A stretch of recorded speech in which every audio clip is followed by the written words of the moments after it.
Tales of Estolia. Volume 1. The Promise of Zacharias. Part 5. According to Prophecy. Chapter 1. Roommates.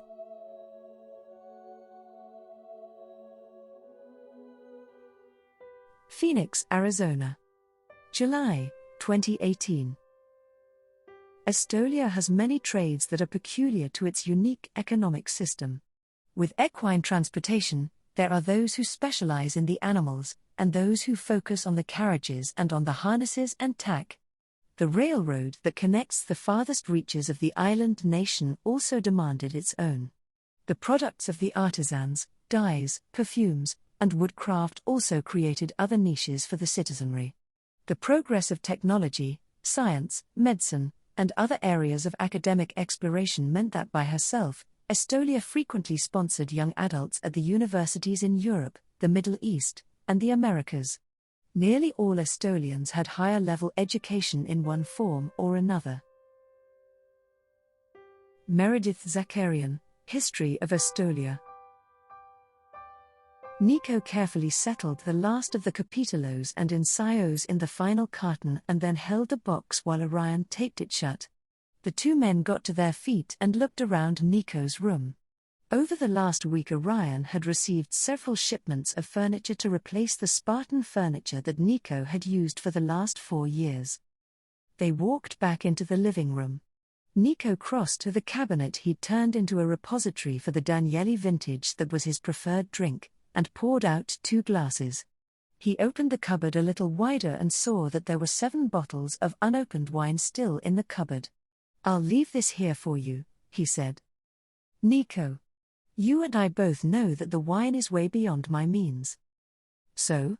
Why should I go through the effort of packing it carefully, carting it back to Estolia, when the net result is that it will most likely be undrinkable? It travels well once, but twice for long distances usually results in the flavor going sour. In addition, it is literally free in my country, so why would I need to bring this home? It is a gift. I don't think I'll ever understand the nuances of your country.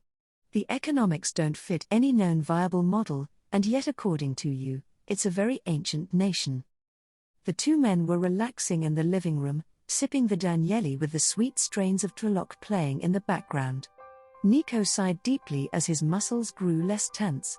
While he enjoyed the time away from Estolia, and felt as if he had gained by his years spent getting his education here in Arizona. But now he needed to return home. As the future keeper, his instruction would be unlike all other men. Most men had a year of instruction after marriage, the elder year. When he married, however, 8 days after he gave his soul to his Kaylee, he would become the newest keeper and would oversee the elder program as well as the acolyte program. He had to learn everything that the elders learned prior to his marriage instead of after. Orion did not look like he was relaxing in the ambience of music and wine. "What is troubling you?" he asked. "Callista. Orion's sister. What about her? Has she got an unsuitable boyfriend?" Expecting amusement, Nico's attention sharpened at the bleak expression on Orion's face. "Not likely.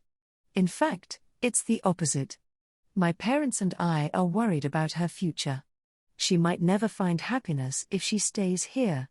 I wish she was Estolian." The skin along the back of his neck prickled, sending a wave of sensation ricocheting from nerve endings to brain. Deity. The guidance he was promised in his birth blessing, and which he had felt a few times in his life, was surging through him. "Most American women would find Estolia too repressive," he said. "Oh, she'd love it." Orion broke off as the doorbell rang. With a grimace of irritation, he went to answer the door.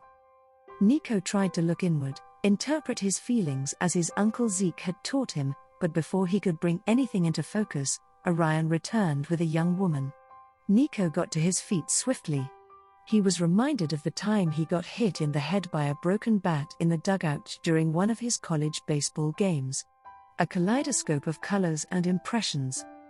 "Callista, this is my best friend, Nico. Nico, my sister, Callista Tear." He was speechless from the impact of everything he sensed in the first few seconds. While he gathered together his scattered wits, he shook her hand. He offered her a glass of wine, but she turned it down. She and Orion spoke together, and Nico surreptitiously studied both Callista and his inner feelings. She was only about 5 feet tall. Her bronze hair fell in a mass halfway down her back. She reminded him of the camping trip that he and Orion took in the summer graduation. One morning a deer had entered their camp, eyes large and wary, stepping cautiously, ready to flee at the smallest provocation. He'd likened her to a ballerina, on her toes, ready to leap in the air in defiance of gravity. The epitome of innocence coupled with timidity. His physical reaction to meeting her, to her appearance, and his first impressions was still reverberating through him. He had the normal interactions of a college-age man in the United States, including sexual arousal and desire. But for this woman, he felt only the need to protect her, shield her from harm, and within the fullness of time, introduce her to his brother. The truth came in a flash of inspiration: Callista Tyr belonged in Estolia. As Leon's Kaylee. Callista remained at the apartment for several hours. She would be moving in next week once Nico moved out. Orion kept giving Nico knowing looks, as if he knew what Nico was thinking. Nico was planning to invite Orion, Callista, and their parents to Estolia when Leon was ready to turn 30. Rhea would be 19, and Orion would be 30. Perhaps they could both find their soulmate at the same time?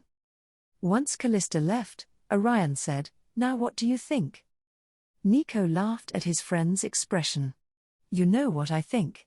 Is it possible for you, your sister, and your parents to all visit Estolia next year for your Christmas vacation?